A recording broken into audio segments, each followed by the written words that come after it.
qual permanece em estado de espírito errante. Ok?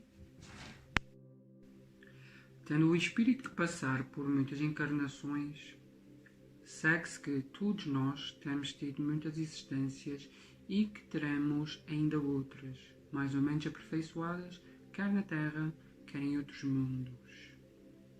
A encarnação dos espíritos se dá sempre na espécie humana.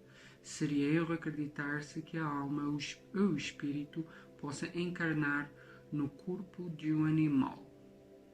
As diferentes existências corpóreas do espírito são sempre progressivas e nunca regressivas, mas a rapidez do seu progresso depende dos esforços que faça para chegar à perfeição. As qualidades da alma são as do espírito que está encarnado em nós. Assim, o homem de bem é a encarnação de um bom espírito. O homem perverso é de um espírito impuro. A alma possui sua individualidade antes de encarnar. Conserve-a depois de se haver separado do corpo. Na sua volta ao mundo dos espíritos, encontra ela todos aqueles que conhecera na Terra e todas as suas existências anteriores se lhe desenham na memória como a lembrança de tudo o bem e de tudo o mal que fez.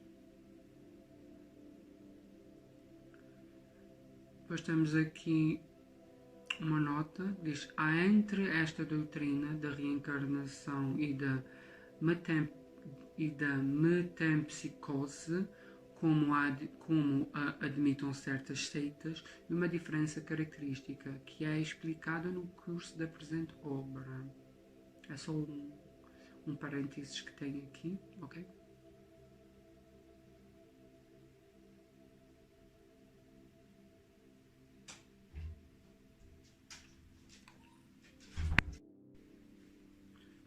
O espírito encarnado se acha sob a influência da matéria. O homem que vence esta influência pela elevação e depuração de sua alma se aproxima dos bons espíritos em cuja companhia um dia estará.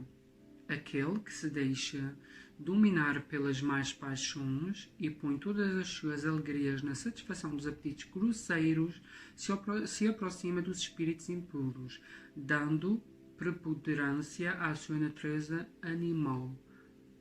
Os espíritos encarnados habitam os diferentes globos do universo. Os não encarnados ou errantes não ocupam uma região determinada e circunscrita. Estão por toda a parte no espaço e ao nosso lado, vendo-nos e acotovelando-nos de contínuo. É toda uma população invisível a mover-se em torno de nós. Os espíritos exercem incessante ação sobre o mundo moral e mesmo sobre o mundo físico. Atuam sobre a matéria e sobre o pensamento, que constituem uma das potências da natureza. Causa eficiente de uma multidão de fenómenos até então inexplicados ou mal explicados e que não encontram explicação racional senão no espiritismo. As relações dos espíritos com os homens são constantes. Os bons espíritos nos atraem para o bem, nos sustentam nas provas da vida e nos ajudam a suportá-las com coragem e resignação. Os maus nos impelem para o mal. É-lhes um gozo ver-nos sucumbir e assemelhar-nos a eles. As comunicações dos espíritos com os homens são ocultas ou ostensivas. As ocultas se verificam pela influência boa ou má que exercem sobre nós, à nossa revelia. Cabe ao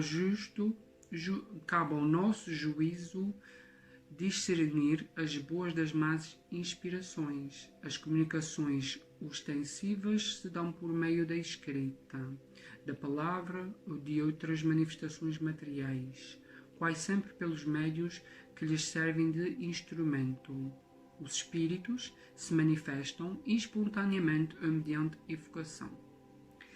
Podem evocar-se todos os espíritos, os que animaram homens obscuros, como os das personagens mais ilustres, seja qual for a época em que tenha vivido, os de nossos parentes, amigos ou inimigos, e obter-se deles por comunicações escritas ou verbais, conselhos, informações sobre a situação em que se encontra no além, sobre o que pensam ou pensam a nosso respeito, assim como as revelações que lhes sejam permitidas fazer-nos.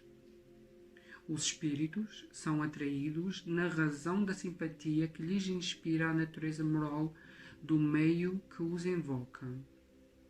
Os espíritos superiores se comprazem nas reuniões sérias, onde predominam o amor do bem e o desejo sincero, por parte dos que as compõem, de se instruírem e melhorarem. A presença deles afasta os espíritos inferiores, que, inversamente, encontram livre acesso e podem obrar com toda a liberdade entre pessoas frívolas ou impelidas unicamente pela curiosidade e onde quer que existem maus instintos. Longe de se obterem bons conselhos ou informações úteis, deles só se devem esperar futilidades, mentiras, gracejos de mau gosto ou mistificações, pois que muitas vezes tomam nomes venerados a fim de melhor induzirem ao erro. Distinguir os bons dos maus espíritos é extremamente fácil. Os espíritos superiores usam constantemente de linguagem digna, nobre, repassada da mais alta moralidade, escoimada de qualquer paixão inferior. A mais pura sabedoria lhes transparece dos conselhos que objetivam sempre o nosso melhoramento e o bem da humanidade. A dos espíritos inferiores, ao contrário, é inconsequente, a miúdo, trivial e até grosseira. Se por vezes dizem alguma coisa boa e verdadeira, muitas mais vezes dizem falsidades e absurdos por malícia ou ignorância. Zombam da credulidade dos homens e se divertem à custa dos que os interrogam, lisonjeando-lhes a vaidade, alimentando-lhes os desejos com falazes esperanças. Em resumo, as comunicações sérias, na mais ampla acepção do termo, só são dadas nos centros sérios, onde reúne íntima comunhão de pensamentos, tendo em vista o bem. A moral dos espíritos superiores se resume, como a do Cristo, nesta máxima evangélica: fazer aos outros o que quereríamos que os outros nos fizessem, isto é, fazer o bem e não o mal. Neste princípio encontrou o homem uma regra universal de proceder, mesmo para as suas menores ações. Ensinam-nos que o egoísmo, o orgulho, a sensualidade são paixões que nos aproximam da natureza animal, prendendo-nos à matéria. Que o homem que, já neste mundo, se desliga da matéria, desprezando as futilidades mundanas e amando o próximo, se avizinha da natureza espiritual. Que cada um deve tornar-se útil, de acordo com as faculdades e os meios que Deus lhes pôs nas mãos para experimentá-lo. Que o forte e o poderoso devem amparo e proteção ao fraco, porquanto transgride a lei de Deus aquele que abusa da força e do poder para oprimir o seu semelhante.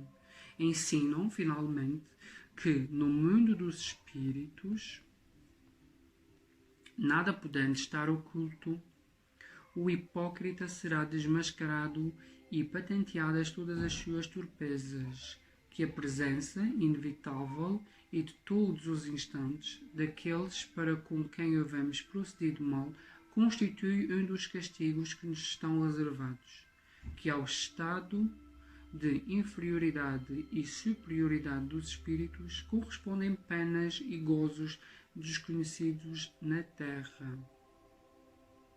Mas ensinam também não haver faltas irremissíveis, que a expiação não possa apagar.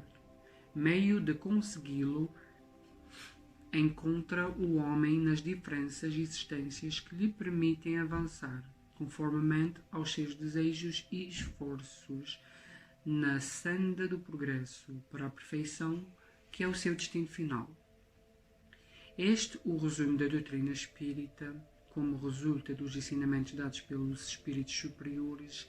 Vejamos agora as objeções que se lhe contrapõem.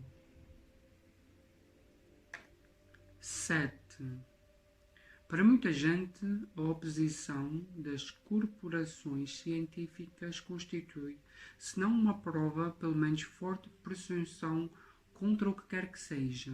Não somos dos que se insurgem contra os sábios, pois não queremos dar aso a que de nós digam que escoiciamos. Temo-los, ao contrário, em grande apreço, e muito honrado nos julgaríamos se fôssemos contado entre eles. Suas opiniões, porém, não podem representar, em todas as circunstâncias, uma sentença irrevogável. Desde que a ciência sai da observação material dos fatos, em se tratando de os apreciar e explicar, o campo está aberto às conjecturas. Cada um arquitecta o seu sistemazinho, disposto a sustentá-lo com fervor para fazê-lo prevalecer. Não vemos todos os dias as mais opostas opiniões serem alternativamente preconizadas e rejeitadas, ora repelidas como erros absurdos, para logo depois aparecerem proclamadas como verdades incontestáveis. Os factos, eis o verdadeiro critério dos nossos juízos, o argumento sem réplica. Na ausência dos fatos, a dúvida se justifica no homem ponderado. Com a relação às coisas notórias, a opinião dos sábios é com toda a razão fidedigna, porquanto eles sabem mais e melhor do que o vulgo. Mas no tocante a princípios novos, a coisas desconhecidas, essa opinião quase nunca é mais do que hipotética. Por isso que eles não se acham menos que os outros, sujeitos a preconceitos. Direi mesmo que o sábio tem mais prejuízos que qualquer outro, porque uma propensão natural o leva a subordinar tudo ao ponto de vista de onde mais aprofundou os seus conhecimentos. O matemático não vê prova senão numa demonstração algébrica. O químico refere tudo à ação dos elementos, etc. Aquele que se faz especialista prende todas as suas ideias à especialidade que adotou.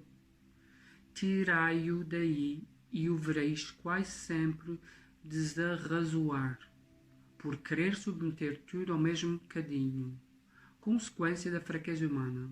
Assim, pois, consultarei do melhor grado e com a maior confiança um químico sobre uma questão de análise, um físico sobre a potência elétrica, um mecânico sobre uma força motriz. Hão de eles, porém, permitir-me, sem que isto afete a estima a que lhes dá direito o seu saber especial, que eu não tenha em melhor conta suas opiniões negativas acerca do espiritismo, do que o parecer de um arquitecto sobre uma questão de música. As ciências ordinárias assentam nas propriedades da matéria, que se pode experimentar e manipular livremente. Os fenómenos espíritas repousam na ação de inteligências dotadas de vontade própria e que nos provam a cada instante não se acharem subordinadas aos nossos caprichos. As observações não podem, portanto, ser feitas da mesma forma. Requerem condições especiais e outro ponto de partida. Querer submetê-las aos processos comuns de investigação é estabelecer analogias que não existem. A ciência, propriamente dita, é, pois, como ciência, incompetente para se pronunciar na questão do espiritismo. Não tem que se ocupar com isso e, qualquer que seja o seu julgamento, favorável ou não, nenhum peso poderá ter. O espiritismo é o resultado de uma convicção pessoal que os sábios, como indivíduos, podem adquirir, abstração feita da qualidade de sábios. Pretender deferir a questão à ciência equivaleria a querer que a existência ou a não da alma fosse decidida por uma assembleia de físicos ou de astrônomos. Com efeito, o espiritismo está tudo na existência da alma e no seu estado depois da morte. Ora, é soberanamente ilógico imaginar-se que um homem deva ser grande psicologista porque é eminente matemático ou notável anatomista. Dissecando o corpo humano, o anatomista procura a alma e, porque não a encontra debaixo de seu escalpelo, como encontra um nervo, é porque não vê envolar-se como um gás, conclui que ela não existe, colocando um ponto de vista exclusivamente material. Segue-se que tenha razão contra a opinião universal? Não. Vedes, portanto, que o espiritismo não é da alçada da ciência. Quando as crenças espíritas se houverem vulgarizado, quando estiverem aceitas pelas massas humanas e, a julgar pela rapidez com que se propagam, esse tempo não vem longe, com elas se dará o que tem acontecido a todas as ideias novas que hão encontrado oposição. Os sábios se renderão à evidência. Lá chegarão individualmente pela força das coisas. Até então será intempestivo desviá-los de seus trabalhos especiais, para obrigá-los a se ocuparem com um assunto estranho, que não lhes está nem nas atribuições nem no programa. Enquanto isso não se verifica, os que, sem estudo prévio e aprofundado da matéria, se pronunciam pela negativa e escarnecem de quem não lhes subscreve o conceito. Esquecem que o mesmo se deu com a maior parte das grandes descobertas que fazem honra à humanidade. Expõem-se a ver seus nomes alongados à lista dos ilustres proscritores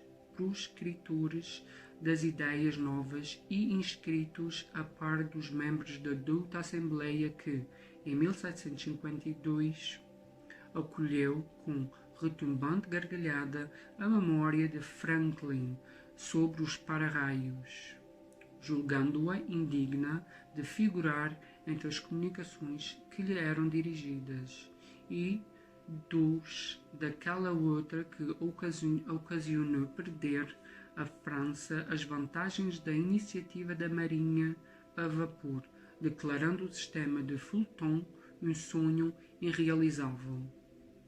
Entretanto, essas eram questões da alçada daquelas corporações. Ora, se tais assembleias que contavam em seu seio a nata dos sábios do mundo só tiveram a zombaria e o sarcasmo para ideias que elas não percebiam, ideias que, alguns anos mais tarde, revolucionaram a ciência, os costumes e a indústria, como esperar que uma questão alheia aos trabalhos que lhes são habituais alcance hoje das suas congêneres melhor acolhimento? Esses erros de alguns homens eminentes, se bem que deploráveis, atenta à memória deles, de nenhum modo poderiam privá-los dos títulos que, a outros respeitos, conquistaram a nossa estima. Mas será precisa a posse de um diploma oficial para se ter bom senso? Dar-se-ia que fora das dar-se-á que fora das cátedras académicas só se encontram tolos e imbecis. Dignem-se de lançar os olhos para os adeptos da doutrina espírita e digam-se se só com ignorantes deparam e se a imensa legião de homens de mérito que têm abraçado autoriza, seja ela atirada ao rolo das credices de simplórios. O caráter e o saber desses homens dão peso a esta proposição, pois que eles afirmam, forçoso é reconhecer que alguma coisa há. Repetimos mais uma vez que, se os fatos que aludimos se houvessem reduzido ao movimento mecânico dos corpos, a indagação da causa física desse fenómeno caberia no domínio da ciência. Porém, desde que se trata de uma manifestação que se produz com exclusão das leis da humanidade, ela escapa à competência da ciência material, visto não poder explicar-se por algarismos nem por uma força mecânica. Quando surge um fato novo que não guarda relação com alguma ciência conhecida, o sábio, para estudá-lo, tem de abstrair da sua ciência e dizer a si mesmo que o que se lhe oferece constitui um estudo novo, impossível de ser feito com ideias preconcebidas. O homem que julga infalível a sua razão está bem perto do erro.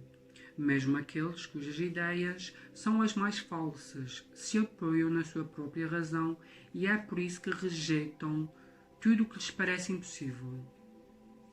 Os que outrora repeliram as admiráveis descobertas de que a humanidade se honra, todos endereçavam seus apelos a esse juiz para repeli-las. O que se chama razão não é muitas vezes senão orgulho disfarçado, e quem quer que se considere infalível apresenta-se como igual a Deus. Dirigimo-nos, pois, aos ponderados que duvidam do que não viram, mas que, julgando do futuro pelo passado, não creem que o homem haja chegado ao apogeu, nem que a natureza lhe tenha facultado ler a última página do seu livro. 8. Acrescentemos que o estudo de uma doutrina, qual a doutrina espírita, que nos lança de súbito numa ordem de coisas tão nova quanto grande, só pode ser feita com utilidade por homens sérios, perseverantes, livres de prevenções e animados de firme e sincera vontade de chegar a um resultado.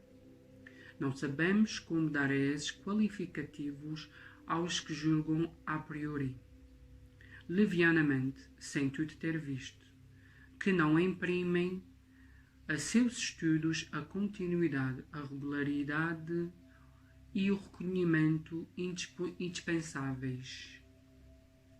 Ainda menos saberíamos dá-los a alguns que, para não decaírem da reputação de homens de espírito, se afadigam por achar um lado burlesco nas coisas mais verdadeiras, ou tidas como tais por pessoas cujo saber, caráter e convicções lhes dão direito à consideração de quem quer que se preze de bem educado.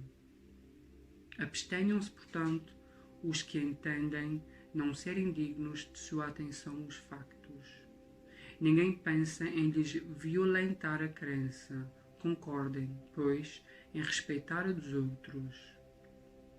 O que caracteriza um estudo sério é a continuidade que se lhe dá.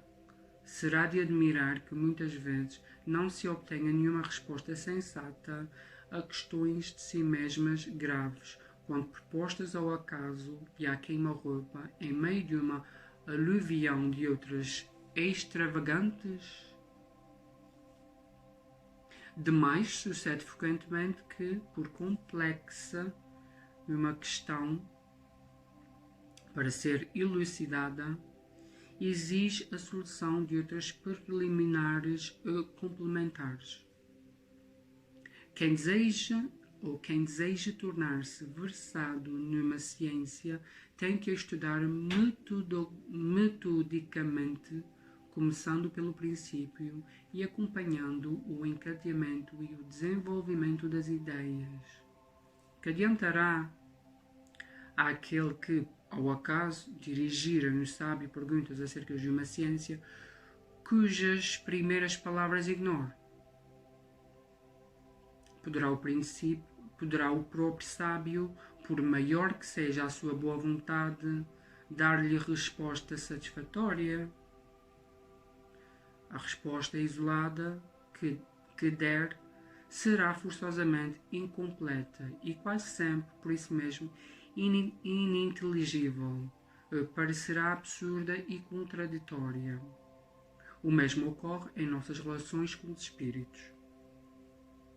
Quem quiser com eles instruir-se tem que com eles fazer um curso, mas, exatamente como se procede entre nós, deverá escolher seus professores e trabalhar com assiduidade. Dissemos que os espíritos superiores somente às sessões sérias acorrem, sobretudo as em que reina perfeita comunhão de pensamentos e de sentimentos para o bem. A leviandade e as questões ociosas os afastam, como entre os homens afastam as pessoas criteriosas. O campo fica, então, livre à turba dos espíritos mentirosos e frívolos, sempre à espreita de ocasiões propícias para zombarem de nós e se divertirem à nossa custa. Que é o que se dará com uma questão grave em reuniões de tal ordem? Será respondida, mas por quem? Acontece como se um bando de levianos que estejam a divertir-se propusesseis estas questões. Que é a alma? Que é a morte? E outras tão recreativas quanto essas. Se quereis respostas sisudas, haveis de comportar-vos com toda a sisudeza, na mais ampla acessão do termo, e de preencher todas as condições reclamadas. Só assim obtereis grandes coisas, sede, além do mais, laboriosos e perseverantes nos vossos estudos, sem o que os espíritos superiores vos abandonarão, como faz um professor com os discípulos negligentes. 9. O movimento dos objetos é um fato incontestável. A questão está em saber se nesse movimento há ou não uma manifestação inteligente e, em caso de afirmativa, qual a origem dessa manifestação. Não falamos do movimento inteligente de certos objetos, nem das comunicações verbais, nem das que o médium escreve diretamente. Esse género de manifestações evidente para os que viram e aprofundaram o assunto não se mostra à primeira vista bastante independente da vontade para afirmar a convicção de um observador novato. Não trataremos, portanto, senão da escrita obtida com o auxílio de um objeto qualquer munido de um lápis, como cesta, prancheta, etc. A maneira pela qual os dedos do médium repousam sobre os objetos desafia, como atrás dissemos, a mais consumada destreza de sua parte no intervir de qualquer modo em o traçar das letras. Mas admitamos que a alguém dotado de maravilhosa habilidade seja isso possível e que esse alguém consiga iludir o olhar do observador. Como explicar a natureza das respostas quando se apresentam fora do quadro das ideias e conhecimentos do médium? E note-se que não se trata de respostas monossilábicas, porém muitas vezes de numerosas páginas escritas com admirável rapidez, quer espontaneamente, quer sobre determinado assunto, De sob os dedos do médium menos versado em literatura surgem de quando em quando poesias de impecáveis sublimidade e pureza que os melhores poetas humanos não se dignariam de subscrever. O que ainda torna mais estranho esses fatos é que ocorrem por toda a parte e que os médios se multiplicam ao infinito. São eles reais ou não? Para esta pergunta só temos uma resposta. Vede e observai. Não vos faltarão ocasiões de fazê-lo, mas sobretudo observai repetidamente, por longo tempo e de acordo com as condições exigidas. Que respondem a essa evidência os antagonistas? Sois vítimas do charlatanismo ou joguete de uma ilusão. Diremos primeiramente que a palavra charlatanismo não cabe onde não há proveito. Os charlatães não fazem grátis o seu ofício. Seria quanto muito uma mistificação. Mas, por que singular coincidência esses mistificadores se achariam acordes de um extremo ao outro do mundo, para proceder do mesmo modo, produzir os mesmos efeitos e dar, sobre os mesmos assuntos e em línguas diversas, respostas idênticas, se não quanto à forma, pelo menos quanto ao sentido?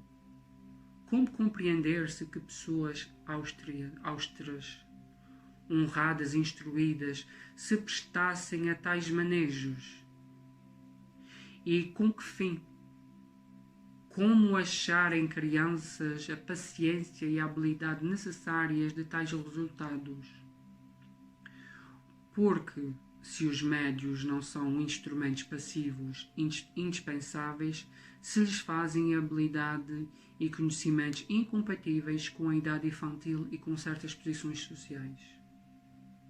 Dizia então que, se não há fraude, pode haver ilusão de ambos os lados. Em boa lógica, a qualidade das testemunhas é de alguma importância. Ora, é aqui o caso de perguntarmos se a doutrina espírita, que já conta com milhões de adeptos, só os recruta entre os ignorantes. Os fenómenos em que ela se baseia são tão extraordinários que concebemos a existência da dúvida. O que, porém, não podemos admitir é a pretensão de alguns incrédulos a deterem o monopólio do bom senso e que, sem guardarem as conveniências e respeitarem o valor moral de seus adversários, taxem com desplante de ineptos os que lhes não seguem o parecer. Aos olhos de qualquer pessoa judiciosa, a opinião das que, esclarecidas, observaram durante muito tempo, estudaram e meditaram uma coisa, constituirá sempre, quando não uma prova e uma presunção no mínimo a seu favor, visto ter logrado prender a atenção de homens respeitáveis que não tinham interesse algum em propagar erros, nem tempo a perder com futilidades. 10.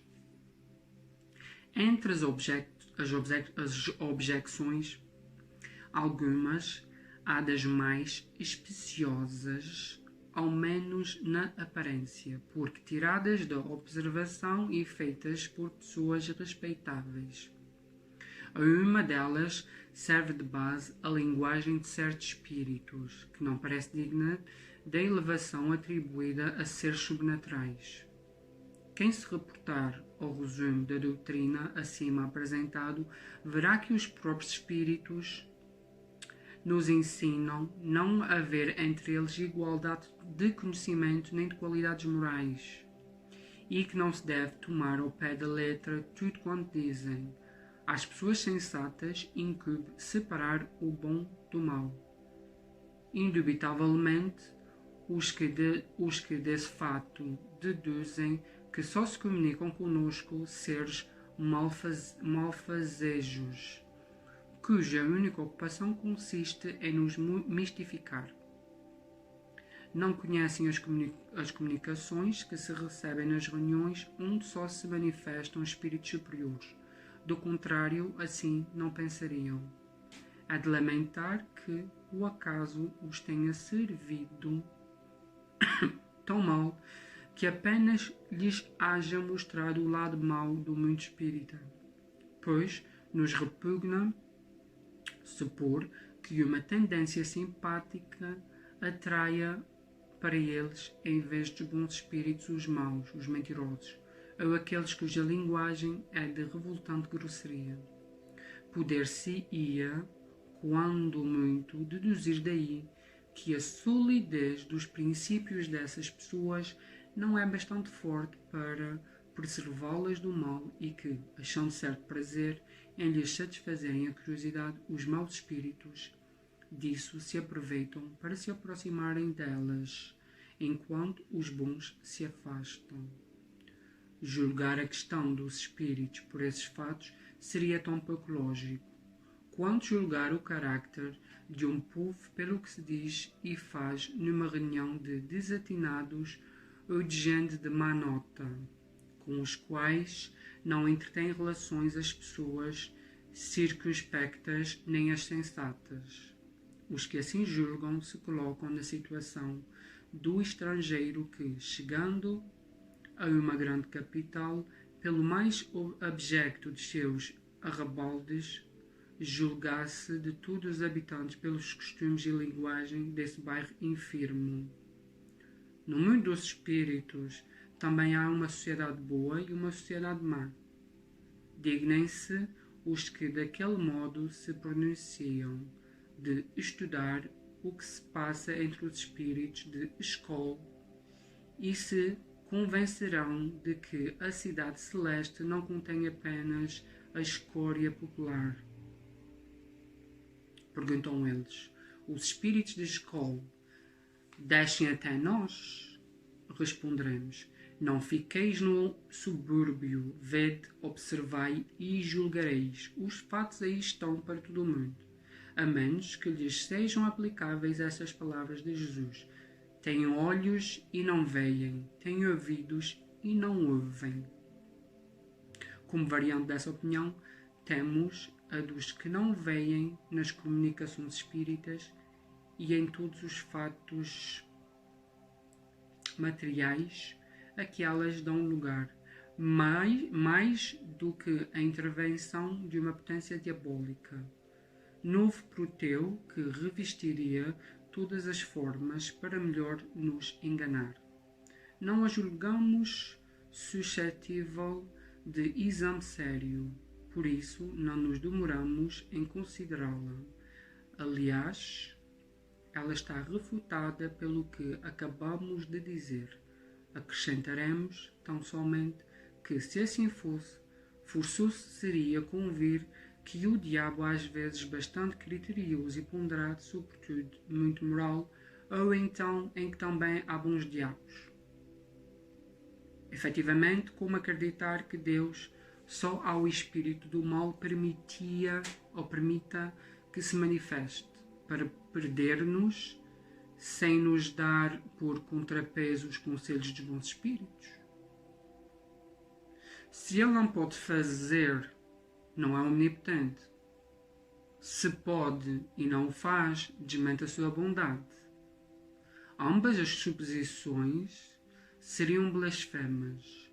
Note-se que admitir a comunicação dos maus espíritos é reconhecer o princípio das manifestações.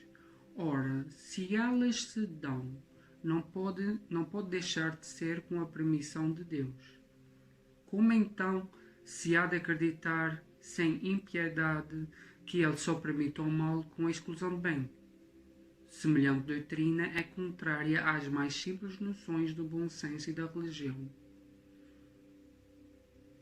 11.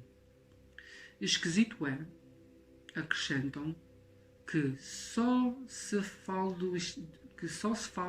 dos espíritos de personagens conhecidas e perguntam porque são eles os únicos a se manifestarem. Há ainda aqui um erro, oriundo, como tantos outros, de superficial observação. Dentre os espíritos que vêm espontaneamente, muito maior é para nós o número dos desconhecidos do que o dos ilustres, designando-se aqueles por um nome qualquer, muitas vezes por um nome alegórico ou característico. Quanto aos que se invocam, desde que não se trate de parente ou amigo, é muito natural nos dirigirmos aos que conhecemos, de preferência a chamar pelos que nos são desconhecidos. O nome das personagens ilustres atrai mais a atenção, por isso é que são notadas. Acham também singular que os espíritos dos homens eminentes acudam familiarmente ao nosso chamado e se ocupam às vezes com coisas insignificantes, comparadas com as de que cogitavam durante a vida. Nada aí há de surpreendente para os que sabem que a autoridade ou a consideração de tais homens gozaram neste mundo nenhuma supremacia lhes dá no mundo espírita. Nisto, os espíritos confirmam estas palavras do Evangelho. Os grandes serão rebaixados e os pequenos serão elevados. Devendo esta sentença entender-se como uma relação à categoria em que cada um de nós se achará entre eles. É assim que aquele que foi primeiro na terra pode vir a ser lá um dos últimos, aquele diante de quem curvávamos aqui a cabeça, pode, portanto, vir falar-nos como o mais humilde operário, pois que deixou, com a vida terrena, toda a sua grandeza, e o mais poderoso monarca pode achar-se lá muito abaixo do último dos seus soldados. 12.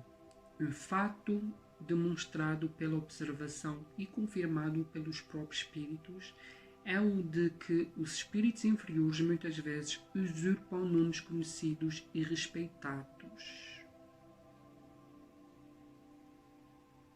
Quem pode, pois, afirmar que os que dizem ter sido, por exemplo, Sócrates, Júlio César, Carlos Magno, Fenelon, Napoleão, Washington, etc., tenham realmente animado essas personagens?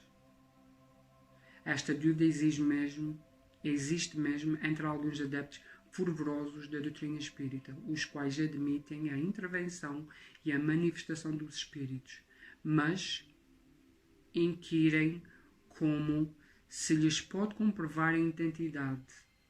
Semelhante prova é, de fato, bem difícil de produzir-se, conquanto, porém, não possa ser de modo tão autêntico como por uma certidão de registro civil, pode-o, ao menos por presunção, segundo certos indícios. Quando se manifesta o espírito de alguém que conhecemos pessoalmente, de um parente, de um amigo, por exemplo, normalmente, se há pouco tempo que morreu, aqui não está. Quando se manifesta o espírito de alguém que conhecemos pessoalmente, de um parente ou de um amigo, por exemplo, mormente, se há pouco tempo que morreu, sucede geralmente que a sua linguagem se revela de perfeito acordo com o carácter que tinha aos nossos olhos, quando vivo. Já isso constitui indício de identidade. Não mais, entretanto, há lugar para dúvidas, desde que o espírito fala de coisas particulares, lembra acontecimentos de família, sabidos unicamente do seu interlocutor. Um filho não se enganará de certo com a linguagem de seu pai ou de sua mãe, nem pais haverá que se equivoquem quanto à de um filho. Nesse género de evocações, passam-se às vezes coisas íntimas, verdadeiramente empolgantes. de natureza a convencerem o maior incrédulo. O mais obstinado cético fica, não raro, aterrado com as inesperadas revelações que lhes são feitas.